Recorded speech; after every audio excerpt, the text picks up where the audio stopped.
حضرت حضور سیدی شیخ الاسلام عارف باللہ ثالث اللہ عاشق رسول اللہ حافظ شاہ امام محمد انوار اللہ فاروقی بانعی جامع نظامی رحمۃ اللہ تعالی علیہ ارشاد فرماتے ہیں کہ ذکر الانبیاء من العبادہ و ذکر الصالحین کفارۃ، یعنی نبیین کا تذکرہ کرنا گویا کہ یہ اللہ تبارک و تعالیٰ کی عبادتوں میں سے عبادت کو قرار دیا ہے۔ یہاں پر حضرت سیدی شیخ الاسلام علیہ الرحمہ ایک نکتہ بیان کرتے ہیں کہ نبیین کا تذکرہ کرنا ایک عبادتوں میں سے عبادت کو قرار دیا ہے، تو نبیوں کے سردار سید عالم صلی اللہ علیہ وسلم کا ذکر کا مقام اور مرتبہ، ان کے ذکر کا عالم کیا ہوگا، ہم اس کا اندازہ نہیں لگا سکتے۔ حضور سید شیخ الاسلام علیہ الرحمہ حدیث مبارکہ اپنی کتاب میں بیان فرماتے ہیں کہ حضرت انس رضی اللہ تعالی عنہما اس حدیث مبارک کے راوی ہے، آپ فرماتے ہیں کہ اللہ تبارک و تعالی بروز قیامت دو بندوں کو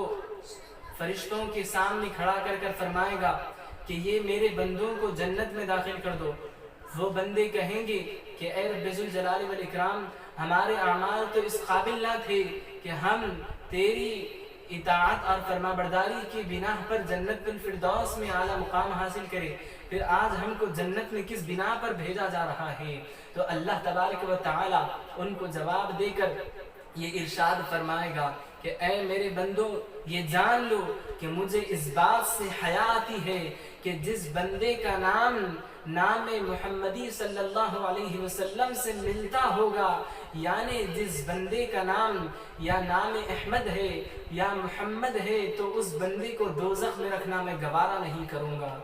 صلی اللہ علیہ وسلم۔ تو عزیزان محترم، اب یہاں پر دیکھیے آپ کہ مصطفیٰ کے نام کا عالم یہ ہے، تو مصطفیٰ کی ذات کا عالم کیا ہوگا؟ ہم مصطفیٰ کی ذات مبارکہ اور آپ کا مقام اور مرتبے کا اندازہ اس واقعے سے ہم کریں گے کہ ایک مرتبہ انصار صحابی مصطفیٰ کریم صلی اللہ علیہ وسلم کے ساتھ مدینہ منورہ میں تشریف فرما ہے، تو کچھ طبقہ، کچھ لوگ آئے، کچھ قوم آئی اور آ کر مصطفیٰ سے کہنے لگے کہ ہم سفر طے کر آئے ہیں۔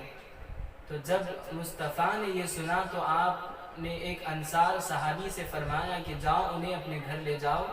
لے جا کر ان کی ضیافت کرو، ان کی مہمان نوازی کرو۔ تو جیسے ہی سنتے ہیں مصطفیٰ کے حکم کو کس طرح مانتے ہیں، آپ غور کریے، قرآن پر کس طرح صحابہ اکرام عمل کرتے تھے، آپ غور کریے، کیوں اس بات پر فوری ہی عمل کیے، میں آگے آپ کو بتلاؤں گا۔ تو وہ صحابی رسول اپنی بیوی سے جا کر فرماتے ہیں کہ بتلاؤ کہ گھر میں کھانے کے لیے کیا ہے۔ تو صحابی رسول سے کہتی ہے کہ صرف گھر میں اپنے بچوں کے لیے جو کھانا روز ہوتا ہے بس اتنا ہی کھانا ہے، اس سے زیادہ اور کھانا ہمارے گھر میں موجود نہیں ہے۔ تو وہ صحابی رسول دیکھیے کس طرح حکمتاً انداز میں کہتے ہیں اپنی زوجہ سے، آپ یہ کریے کہ اپنے بیٹوں کو لے جا کر ہماری اولاد کو کچھ سمجھا کر آپ سلا دو، پھر ہم جب ہمارے گھر میں مہمان آئیں گے تو جو بھی ہمارے پاس کھانا ہوگا، ہم جب دسترخوان پر بیٹھیں گے تو ہم چراغ کو گل کر دیں گے، چراغ کو بند کر دیں گے، اور دسترخوان پر میں صرف اس طرح نقل کروں گا کہ میں کھانا کھا رہا ہوں۔ صحابی رسول فرماتے ہیں کہ میں مہمانوں کی مہمان نوازی کروں گا، مہمانوں کی ضیافت کرتا چلا جاؤں گا۔ فرماتے ہیں کہ میں انہیں کھانا ڈالوں گا، میں نہ کھاؤں گا، اور میں اپنی پلیٹ میں کھانا ڈالنے کا اس طریقے سے نقل کروں گا تاکہ وہ ان کو لگے کہ میں بھی کھا رہا ہوں اور وہ بھی کھا رہے ہیں۔ آپ دیکھیے کتنا پیارا کردار ہے، وہ بزرگان دین کا مقام اور مرتبہ کیا ہوگا کہ وہ جو مصطفیٰ کی صحبتوں میں بیٹھ کر اپنے قلوب کو ایمان کے نور سے تازہ کامزن کیے ہیں، اپنے قلوب میں ایمان کو اس طریقے سے داخل کیے ہیں کہ فرماتے ہیں کہ جب وہ بزرگوں نے ان کی ضیافت کی تو وہ تو جو صحابہ تھے یقیناً انہوں نے ان کی ضیافت کی کرنے کے باوجود وہ لوگ جب چلے گئے مہمان تو رات ہو گئی، صبح ہونے کے بعد میں اللہ تبارک و تعالی نے اپنے دربار سے جبرائیل امین علیہ السلام کو بھیجا اور بھیج کر یہ فرمایا کہ میرے حبیب کے غلام نے، میرے حبیب کے غلاموں نے آج میرے بندوں کی جو ضیافت کی ہے، میں رب ذوالجلال والاکرام ساری کائنات کا مالک رہ کر میرے اس بندے کی ضیافت کرتا ہوں، میری اس بندے کی ضیافت کرتا ہوں جس بندے نے میرے حبیب کی اطاعت، میرے حبیب کے عمل کو فالو کیا ہے، میرے حبیب کے عمل، میرے حبیب کے حکم کو مانا ہے۔ عزیزان محترم، صحابی رسول کیوں فوری ہی جا کر بات مان لیے مصطفیٰ کی؟ وہ یہ نہیں پوچھے کہ کیوں ہے اس طریقے سے، نہیں، اس طریقے سے صحابہ کا عقیدہ نہیں تھا۔ وہ قرآن میں اس آیت کو پڑھے تھے کہ اللہ رب العزت نے فرمایا ما آتاکم الرسول فخذوا وما نہاکم عنہ فانتہوا۔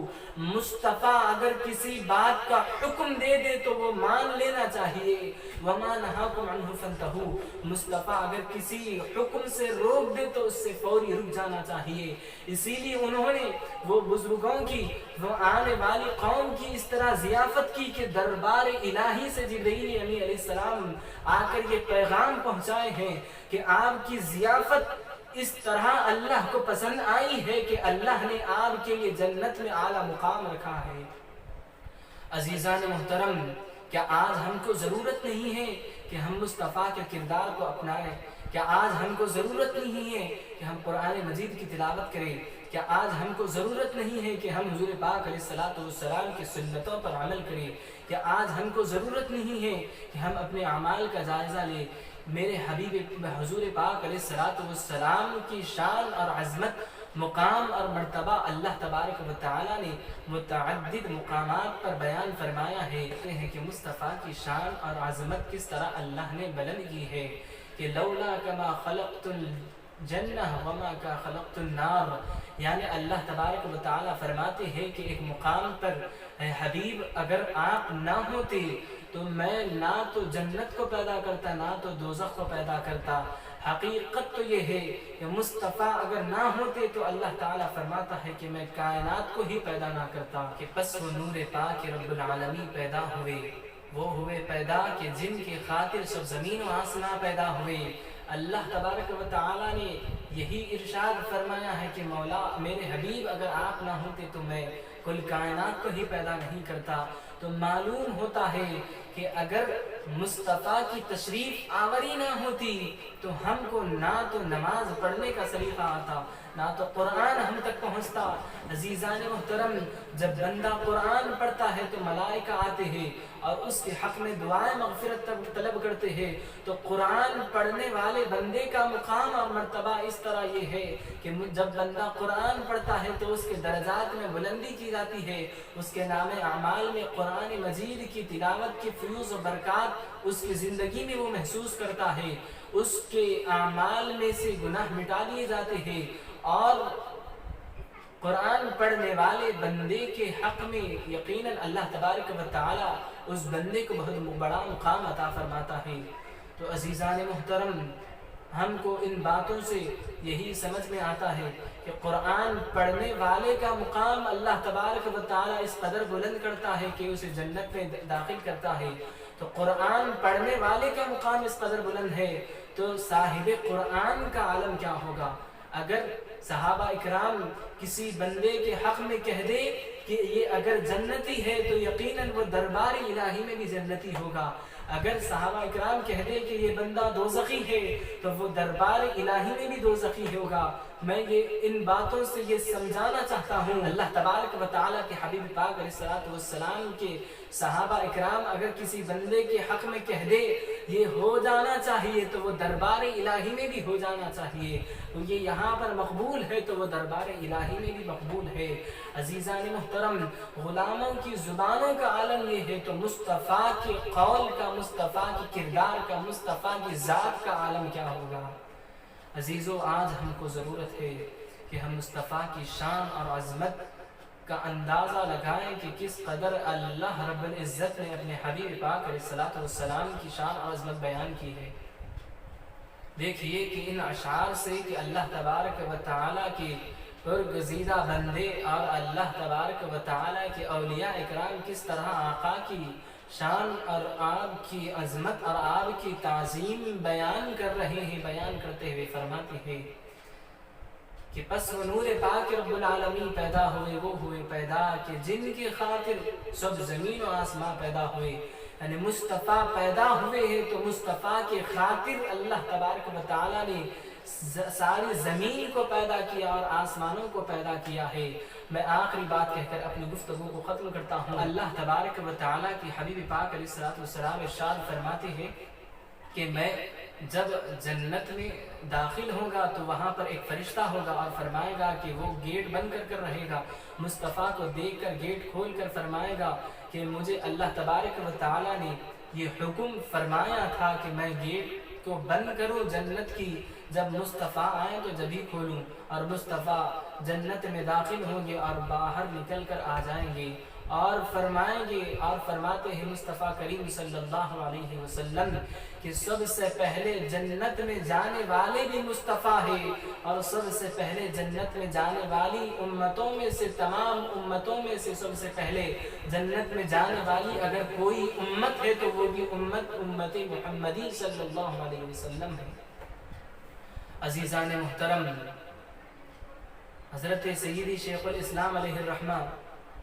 اس واقعے کو بیان فرماتے ہیں کہ حضرت آدم علیہ السلام نے اپنے بیٹے، اپنے شہزادے حضرت شیث علیہ السلام کو ارشاد فرمایا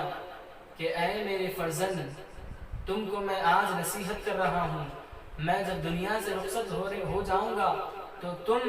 اللہ کے ذکر کے ساتھ حضور پاک علیہ السلام کا ذکر کرنا، کیونکہ میں ساری زندگی اللہ کے ذکر کے ساتھ ان کے حبیب کا ذکر کیا ہوں، کیونکہ میں جب عالم ارواح میں تھا تو اللہ کے حکم سے میں ساری جگہ سیر کر رہا تھا، اور میں دیکھا کہ میں جہاں جہاں سیر کر رہا ہوں وہاں پر اللہ تبارک و تعالیٰ کے نام کے ساتھ مصطفیٰ کا نام لکھا ہے، اور میرے رب نے مجھ پر فضل اور کرم فرمایا کہ مجھے جنت میں داخل فرمایا، اور میں جب جنت میں جب گیا تو دیکھتا یہ ہوں کہ میں جنت کے ہر درخت پر نام محمد صلی اللہ علیہ وسلم دیکھتا ہوں۔ میں جب جنت میں داخل ہوا دیکھتا یہ ہوں کہ حوروں کے سینوں پر مصطفیٰ کا نام لکھا ہوا ہے۔ میں جب جنت میں گیا تو جنت میں دیکھتا یہ ہوں کہ تمام ملائکہ کی آنکھوں کے بیچ میں مصطفیٰ کا نام دیکھ رہا ہوں۔ میں جب جنت میں گیا تو شجر توبہ پر میں نے مصطفیٰ کا نام دیکھا، اور میں جب وہاں پر سیر کر رہا تھا تو اللہ کے حکم سے جہاں چاہا وہاں پر سیر جب کیا تو سدرۃ المنتہا کے درخت پر بھی دیکھا کہ وہاں پر نام مصطفیٰ لکھا ہوا ہے۔ حضرت فرماتے ہیں کہ اسی وجہ ہے کہ اپنے شہزادے کو اسی لیے آپ نے یہ حکم اور نصیحت فرمائی کہ مصطفیٰ کا ذکر بکثرت اسی لیے کیا کرو کہ اللہ تبارک و تعالی نے ان کا مقام اور شان اور عظمت اسی قدر بلند کی ہے کہ ہم اس کا اندازہ نہیں لگا سکتے۔ اور میں یہ سمجھتا ہوں کہ اللہ تبارک و تعالی نے اپنے حبیب پاک علیہ السلام کا نام اپنے نام مبارک سے لکھا ہے، تو یقیناً ہم کو اس سے یہ معلوم ہوتا ہے کہ اللہ تبارک و تعالی جس قدر اپنے حبیب سے محبت کرتا ہے ویسی محبت کس سے کرتے ہوئے ہم کو مزید نظر نہیں آتی۔ حضرت ابراہیم بھی خلیل اللہ ہے، مگر حبیب اللہ علیہ السلام سے جو اللہ محبت کرتے ہیں وہ تو کوئی اور بات ہے، وہ تو کوئی اور شان اور عظمت والی بات ہے۔ اللہ تبارک و تعالیٰ کی بارگاہ میں دعا ہے مولا ہمیں کہنے اور سننے سے زیادہ عمل کی سعادت عطا فرما، اخلاص و للہیت کے ساتھ دین پر استقامت کی توفیق عطا فرما یا رب العالمین۔ ہم نے جو اہتمام کیا ہے، جو ذکر مصطفیٰ کیا ہے یا رب العالمین، اس ذکر کو اپنی بارگاہ میں قبول عطا فرما۔ تمام سامعین جو سن رہے ہیں مولا ان کے دلوں کی حاجتوں کو پورا فرما، ان کے مقاصد میں کامیابی عطا فرما۔ وما علینا الا البلاغ والحمد للہ رب العالمین۔